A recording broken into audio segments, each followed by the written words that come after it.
So I have this cool little basement nostalgia bin of a place. Let's do a speed round of what each department is. So right here I have my movie stuff. You got movie trivia books, books about movies, a couple clappers there, movie posters, what have you. We kind of transition from movies down to my favorite that I own. Garden State's one of the best. Blow's one of the... You ever see Blow? Check Blow out. That's a good one.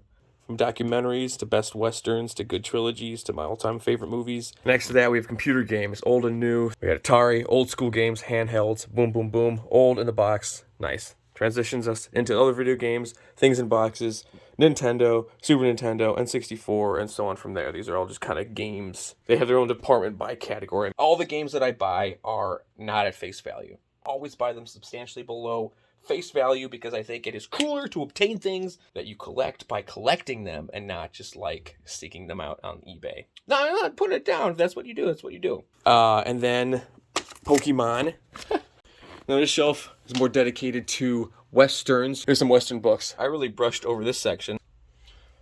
My cool knickknacks. I like cool knickknacks. Then I got my player's guides and magazines, all the player's guides I found, and kind of magazines from old Nintendo Power, Game Informer, Electric Game Monthly, stuff like that, some handhelds here. Bottom we got our record books, we got the Guinness World Records, Ripley's Believe It or Not, stuff in that category, and you can always find them for like $1 or less, and so I'm like, why not pick them up? I like record books, and so does Gus, so I get them for him. Under here, things that don't really see the light of day very often. My comic book books, this is full of comic books.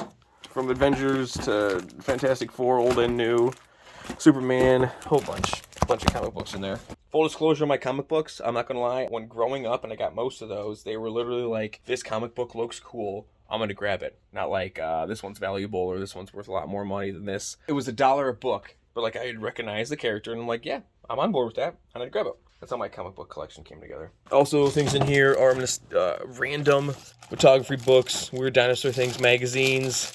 Oh yeah, Playboys, laser discs, more comic book stuff. And there's Simpsons nostalgia and kind of random stuff that have found itself here. Giant Millennium Falcon, my paddle from the fraternity in college, Island Shield.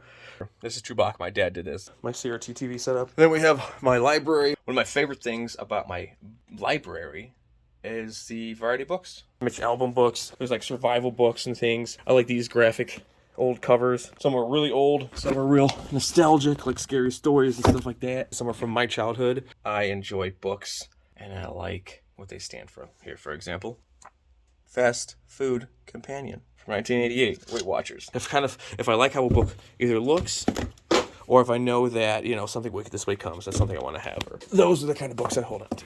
This is the Star Wars Hall of Fame. I wish I had it better put together, but maybe someday. Random stuff here. We have some Grogu's and Yodas up there. Star Wars books are in the back. Player's guides, development for the movies, novels. Got an old trilogy in VHS before the special editions, so that's kind of a cool thing. Miscellaneous Star Wars stuff, and in here, of course, have Star Wars board games. And then normally I have Star Wars characters. Let's see, they got the 6-inch figures, got old ships. I have all the Coca-Cola can collection back there. So anything Star Wars, 90% of them are things that I grew up with. The goal is to spend the least amount of money and have the biggest collection. That's my personal goal. Anything Star Wars goes in here and it kind of spills onto the side.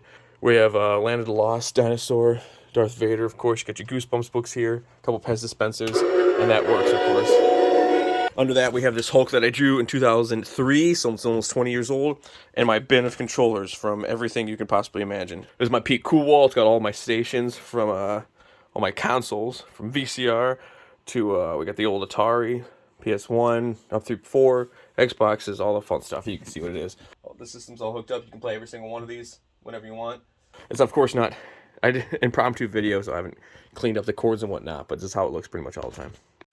And last but not least, the music department, the thing where all the magic happens. We have a keyboard here, guitars, of course, drums. Everything is turned downable, mutable, headphoneable. Got our records here in this record player. I've got my music books, things I've written, things that have been written. We got a ukulele, bongos, mandolin, couple fiddles, an accordion, a harmonophone. There's a trumpet in there somewhere. Where's the trumpet? Trumpet's down there. Another couple keyboards. That's it. That's my random basement excitingness. It's my happy spot. That's why I'm showing all this. So, hope you enjoyed. Thanks for coming around with me. What am I saying? Toodaloo.